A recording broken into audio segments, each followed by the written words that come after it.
రాత్రి 7:30 మీ ఈటీవీలో.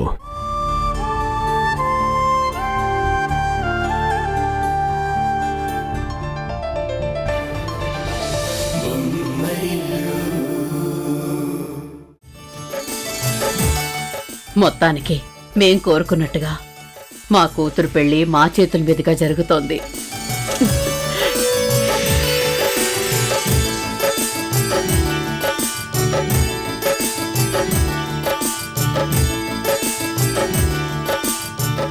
ఆపండి.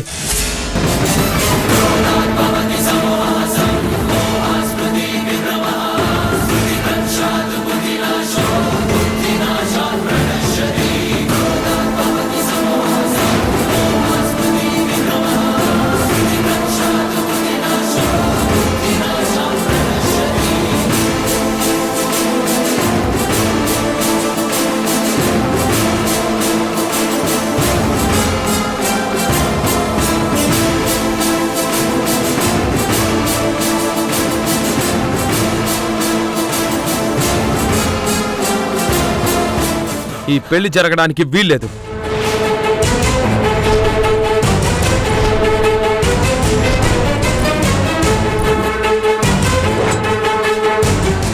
ఎస్ఐ గారు, భార్య ఉండగానే మరో పెళ్లి చేసుకుంటున్న నా తమ్ముడు కిరణ్ని అరెస్ట్ చేయండి. సంజయ్, కిరణ్ పల్లవిల ఇష్టంతో జరుగుతున్న పెళ్లిని ఆపడానికి నువ్వెవరు? ఈ పెళ్లి విషయంలో నువ్వు కేవలం ఒక బయట వ్యక్తివి మాత్రమే. నేను బయట వ్యక్తిని కాదు. నా తమ్ముడు కిరణ్ ఉషకి చేస్తున్న అన్యాయాన్ని అడ్డుకోవడానికి ఒక అన్నగా వచ్చాను.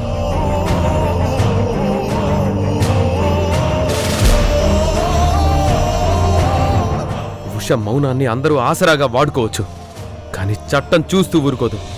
బాధితురాలు అని నువ్వు ఎవరినైతే అంటున్నావో ఆ ఉషకి లేని అభ్యంతరం నీకెందుకు? తన మొగుడు ఇంకో పెళ్లి చేసుకుంటుంటే తనే హారతి పట్టి ఆహ్వానిస్తుంటే మధ్యలో నీకేం నొప్పి?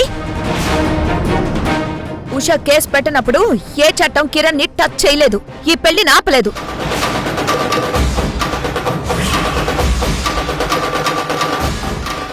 చట్టం గురించి మాట్లాడేటప్పుడు మీరు కొంచెం అవగాహనతో ప్రవర్తించండి మేఘనా. ఓ అవునా?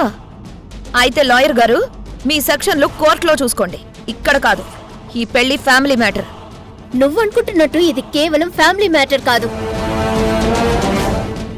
ఐపీసీ సెక్షన్ 494 ప్రకారం మొదటి భార్య ఉండగా రెండో పెళ్లి చేసుకోవడం నాన్ కాగ్నిజబుల్ నేరం కిందికొస్తుంది.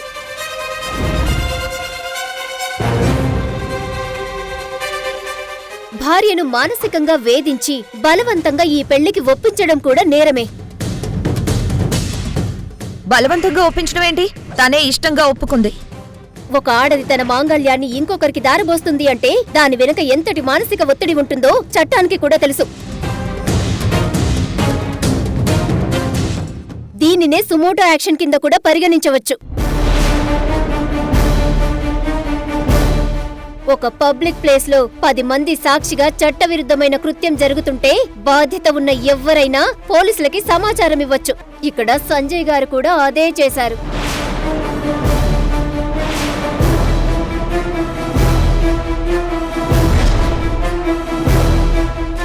ఎస్ఐ గారు, ఇంకెందుకు ఆలస్యం? కిరణ్ని వెంటనే అరెస్ట్ చేయండి. మీ డ్యూటీని ఆపాలని చూస్తున్న ఈ మేఘనను కూడా అరెస్ట్ చేయండి. ఈ పెళ్లి ఆపడానికి ఇంకొక ప్రయత్నం చేసినా నీ అంతు చూస్తాను సంజయ్.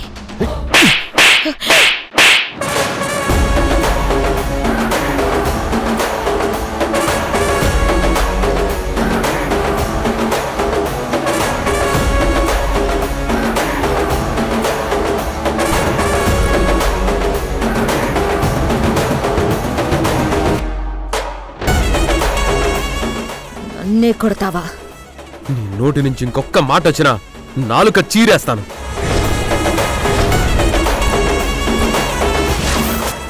ఎస్ఐ గారు, పవిత్రమైన ఈ పెళ్లి మండపంలోకొచ్చి ఆయన అరెస్ట్ చేయడానికి వీల్లేదు.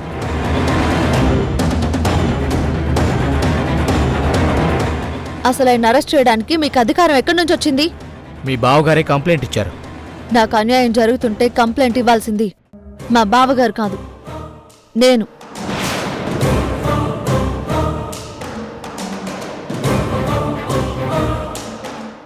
నేను కంప్లైంట్ ఇవ్వకుండా ఆయన ఎలా అరెస్ట్ చేస్తారు?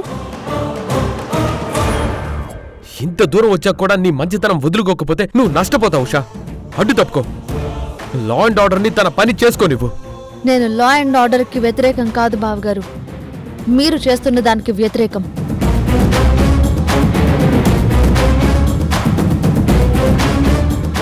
అవును బావగారు, నా భర్త నాకు అన్యాయం చేస్తున్నాడని నా అనుమతి లేకుండా మీరెలా కంప్లైంట్ ఇస్తారు?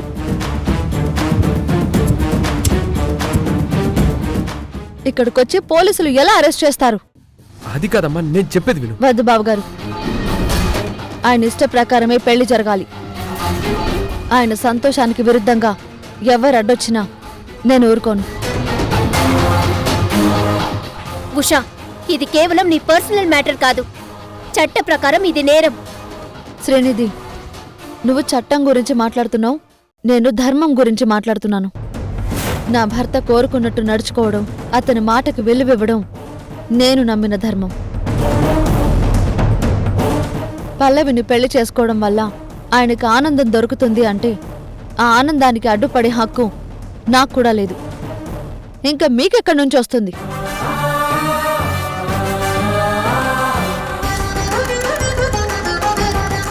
ఆయనకి పల్లవి మీద బాధ్యత ఉంది. ఆ బాధ్యతని ఆయన నెరవేర్చుకోవాలి అనుకుంటున్నారు. నా భర్తని ఈ లోకం ముందు నేరస్తుడుగా నిలబెట్టడం నా ప్రాణం ఉన్నంత వరకు జరగని పని. కానీ ఉషా, నీ మాంగళ్యం భారీగా నీ స్థానం. మాంగళ్యం అనేది కేవలం ఈ తాళిబొట్టులో లేదు బావగారు, నా భర్త ప్రాణంలో ఉంది.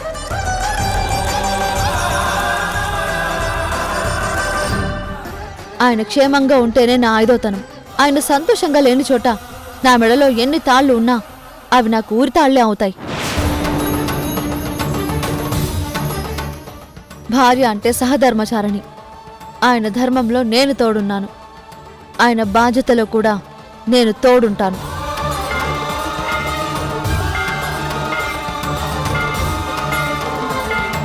ఎస్ఐ గారు, ఇది చట్టవిరుద్ధంగా జరిగే పెళ్లి కాదు. ఇచ్చిన మాట నిలబెట్టుకోవడానికి ఆయన చేసుకుంటున్న పెళ్లి. దయచేసి మీరు వెళ్ళొచ్చు.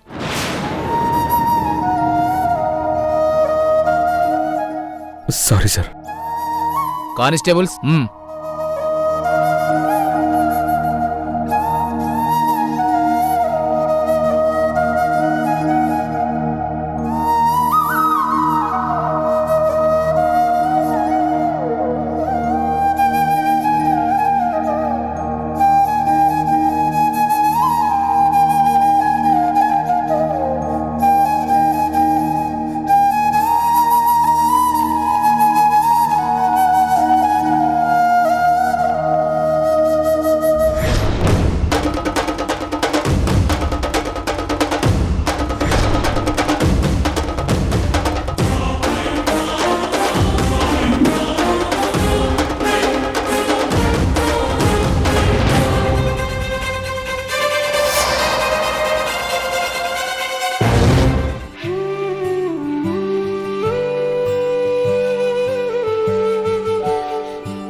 గుండెలోనా సవ్వడుందే, గొంతులోనా ప్రాణముందే.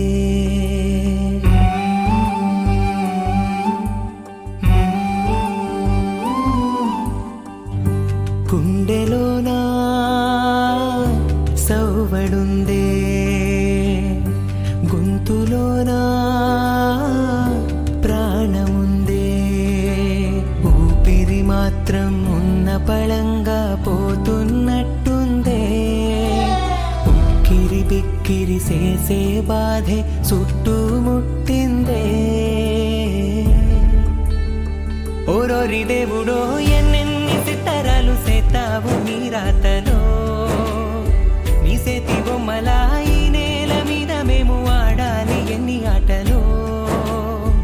ఓరోరి దేవుడో, ఎన్నెన్ని సితారాలు సేతావు నీ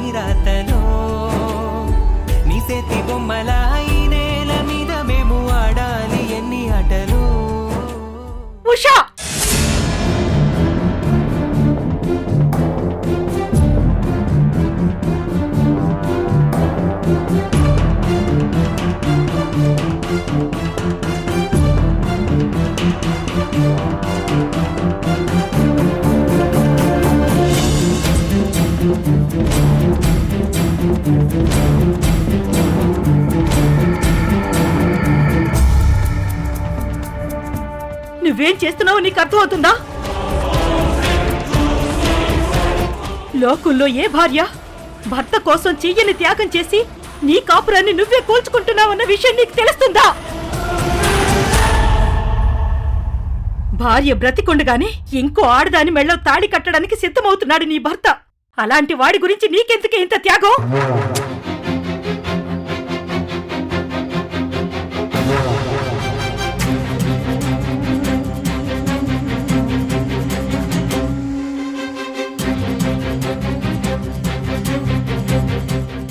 అమ్మా అలా మాట్లాడకు. నువ్వు నార్మల్.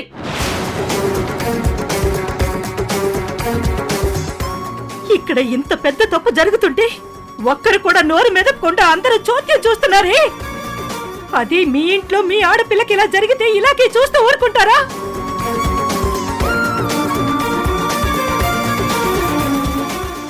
అసలు ఏం జరిగిందమ్మా?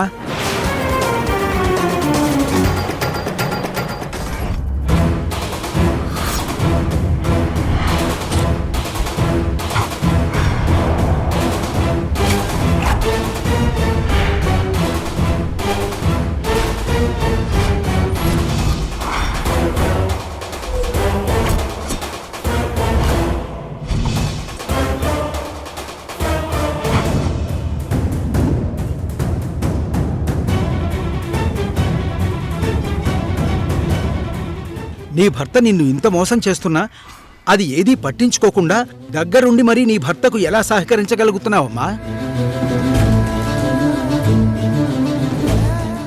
అవును, ఈ మనిషి ఉష మంచితనాన్ని అలుసుగా చేసుకుని తన భార్యకి తనే వెన్నుపోటు పొడుస్తున్నాడు.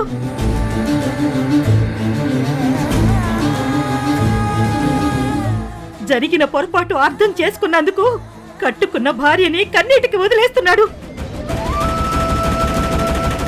అసలేంటండి కిరణ్ గారు ఇదంతా?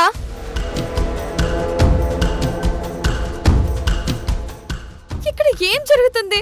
మీరు నా మెడలో తాళి కట్టేది కడుపులో పెరుగుతున్న బిడ్డకి ఒక ఐడెంటిటీ ఇవ్వడానికే కదా. అది ఎవరూ అర్థం చేసుకోరేంటి? ఏంటి నిన్ను అర్థం చేసుకునేది? నువ్వేవైనా సతీ సావిత్రివా లేక సతీ అనసూయవా?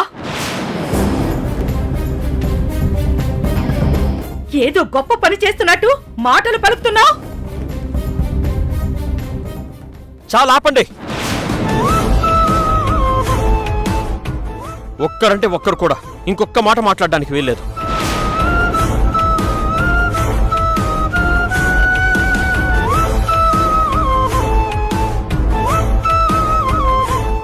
ఉషా నా భార్య.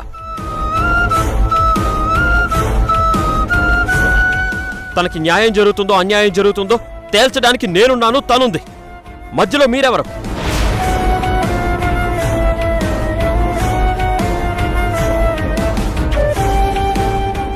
ఈ పెళ్ళనేది నా వ్యక్తిగత విషయం. ఈ పెళ్లి వెనక ఒక కారణం ఉంది.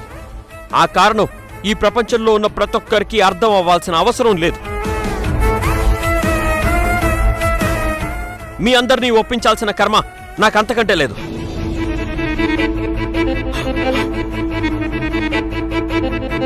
మీరందరూ ఒప్పుకుంటారా లేదా అన్నది నాకు అనవసరం. నాకిక్కడ కావాల్సింది కేవలం ఇద్దరు.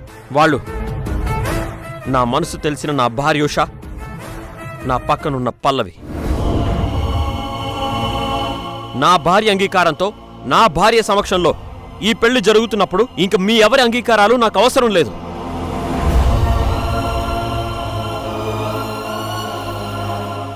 ఈ పెళ్లి ఇష్టం ఉన్న వాళ్ళు ఉండండి, లేని వాళ్ళు ఇప్పుడే ఈ మండపం నుంచి వెళ్ళిపోండి.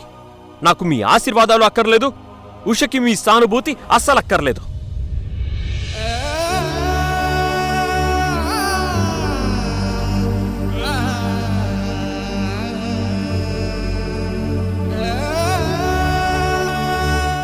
కూర్చో.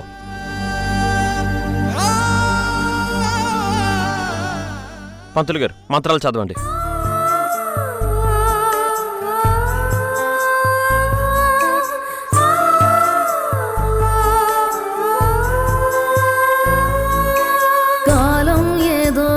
వేసిందే లేత మనసు కథలోన కర్మరాత రాసిందే ఎగిరిపోయే ఎదపైన ఏమో ఏదో జరిగిందే పరుగు దేశ పయనాన ఆశే వెలివేసిందే జాలి లేదు జాస్తైనా తెలియకుండా తగువేదో తలుపు తట్టి పిలిచేనా పలకకున్న పిలిపేదో నన్ను తలిచి తరిమేనా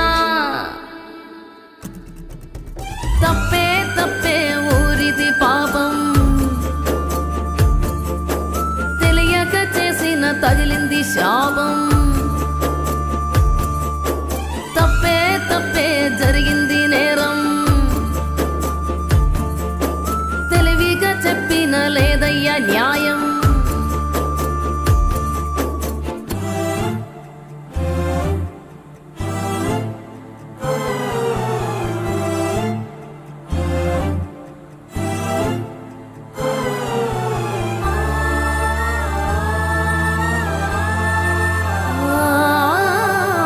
కళ్ళ ముందు కాలుతున్నా చదువుకేమి చెప్పాలో కంటి నుండి జారుతున్నా బాధ నెట్టాపాలో కదలకుండా దిష్టేదో ఒడిసి నన్ను పట్టేనా వదలకుండా గాలేదో ఒంటిలోకి సోకేనా తప్పే తప్పే కలలది దాహం తెలియక దాటింది పొలిమేర పాపం తప్పే తప్పే చీకట్లో దూరం వెలిగే తారకి సోకింది గ్రహణం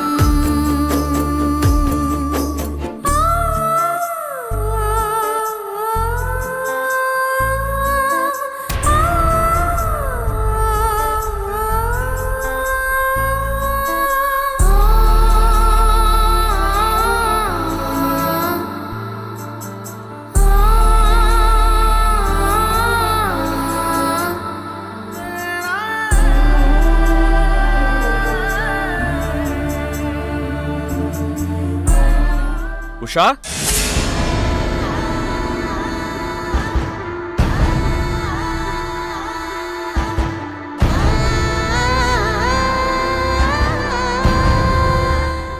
ఎక్కడికి వెళ్తున్నావు? ఇక్కడే ఉండి ఏం చేయాలి?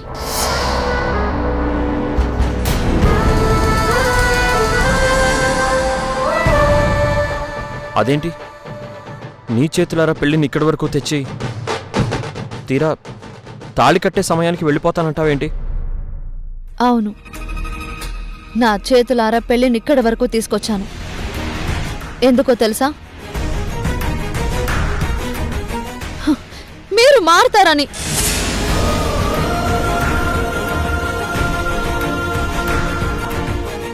పెళ్లి మండపం దగ్గరికి వచ్చే వరకు ఎదురు చూశాను, మీరు మారతారని.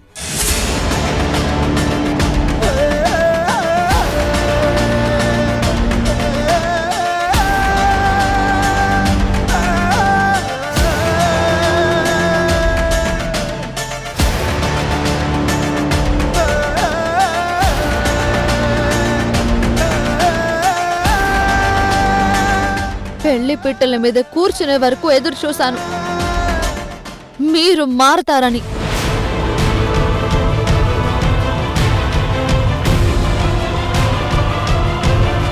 కన్యాదానం జరిగేటప్పుడు ఎదురు చూశాను, మీరు మారతారని.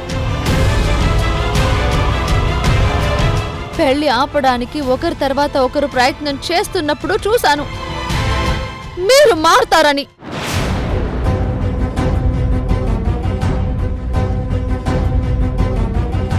తాళి కట్టే క్షణం వరకు ఎదురు చూశాను, మీరు మారతారని.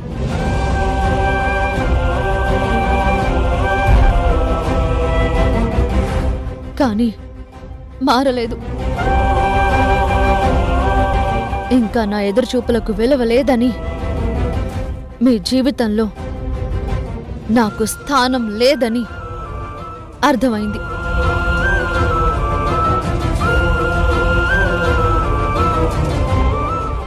అందుకే వెళ్ళిపోతున్నాను.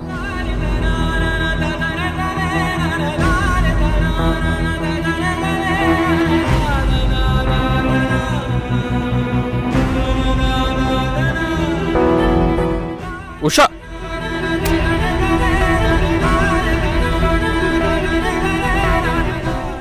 అదేంటి అలా మాట్లాడతావు?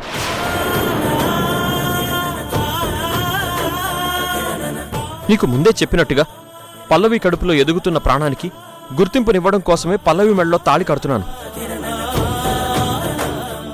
అయితే నా మెడలో తాళి తీసేసిన తర్వాత తన మెడలో తాళి కట్టండి.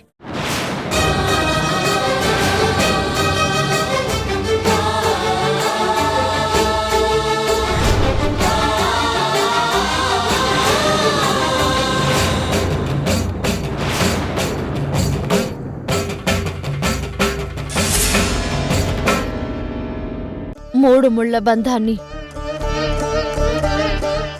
నేను శాశ్వతంగా దూరం చేసుకుంటున్నాను.